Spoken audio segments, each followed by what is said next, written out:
Globalization, once an unstoppable force, is now teetering on the edge of collapse. Complexity theory reveals that the very interconnectedness that fueled globalization's rise could also be its downfall. This theory explains how systems with many interacting parts, like global economies, can behave unpredictably and often destructively. Globalization's intricate web of governments, corporations, and supply chains has created immense wealth but also significant fragility. The COVID-19 pandemic and geopolitical tensions have exposed how local disruptions can trigger global crises.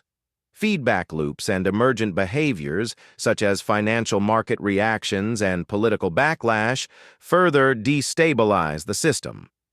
Economic inequality, social unrest, and environmental degradation are additional threats.